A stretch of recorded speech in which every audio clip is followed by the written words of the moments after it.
Angela Sasser is an artist based out of Atlanta, Georgia. She grew up in a multicultural family and spent much of her life traveling as a military brat. It was in Germany that Angela fell in love with fantasy and the collected stories of the Grimm's brothers and Hans Christian Andersen. She dreamed that one day she might follow in their footsteps and tell stories to awe and terrify future generations, capturing that sense of danger, triumph, and hidden magic. Her other influences include Art Nouveau, the Pre-Raphaelites, and Surrealism. These days, Angela is living her dream and will have her first illustrated book, Angelic Visions, coming out from Impact Books with the hopes of many more to come. Angela invites you to introduce yourself on her Angelic Shades forum at shadowscript.angelicshades.com, where you can get in on critiques with the artist, find tips and tricks for artists and writers, take tutorials, and do other fun activities. In this video workshop, Angela demonstrates a variety of basic skin tones, layering color to create depth and luminosity for figures that come to life on the page.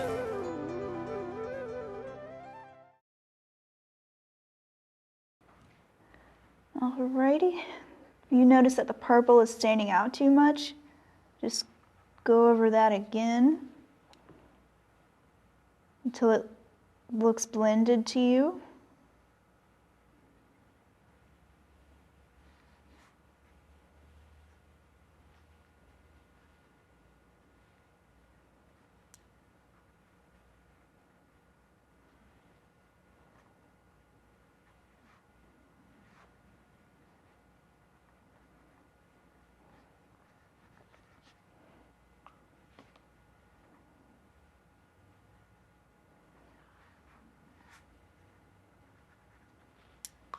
Okay, you're just about done. And we're going to let this layer dry as well and come back to it. Now that the midtone layer is dry, it's time for my favorite step, which is bringing out the deep shadows and outlining the figure. And I'll be using a 10-0 round for this. And the color Dark Umber.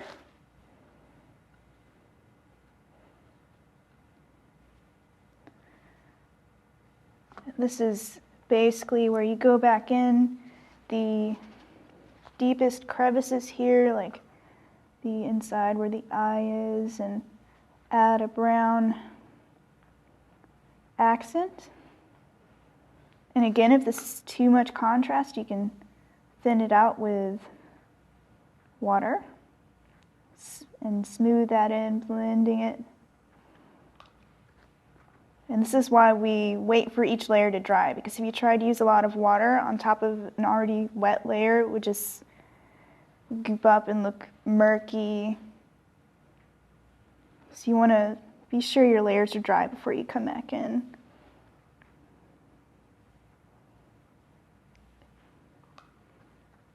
And I'm only adding a small hint of brown to the deepest parts of the shadow. That would be areas like her nostril,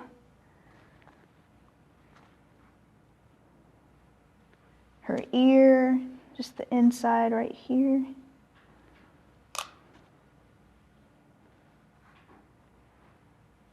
And again, I love this step because I get to bring out all of the fun features of the face.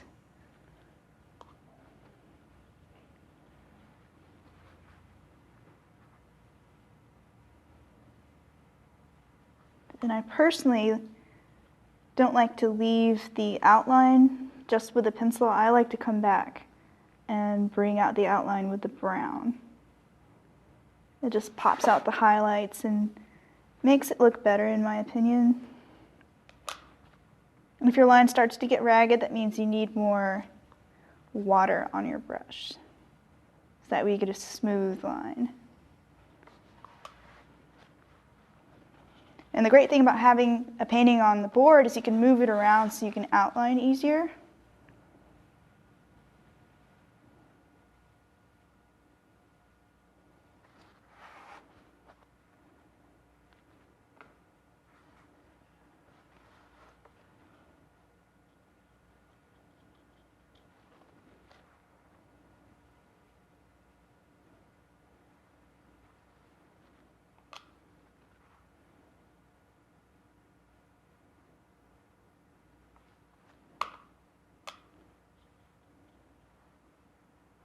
If you get too much water in your brush, you can blot in your paper towel again.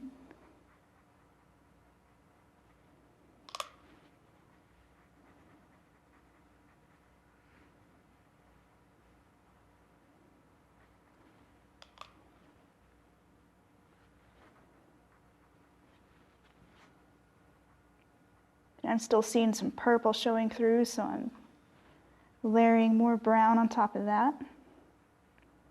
The purple basically counterbalances the orange and yellow tones of your later layers, so that way your person isn't like glowing bright yellow or pink. It all kind of balances out, which is why we use so many layers.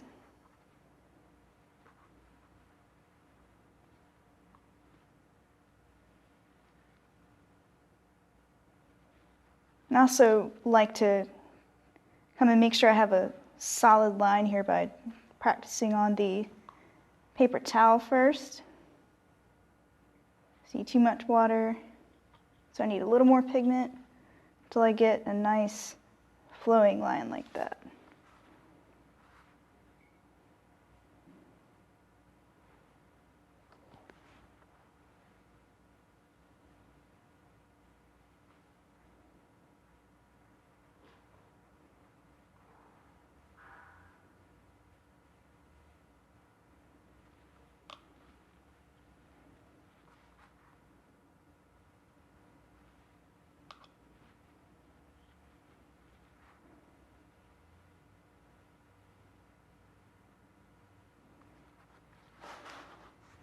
And this is where you can go insane with detail.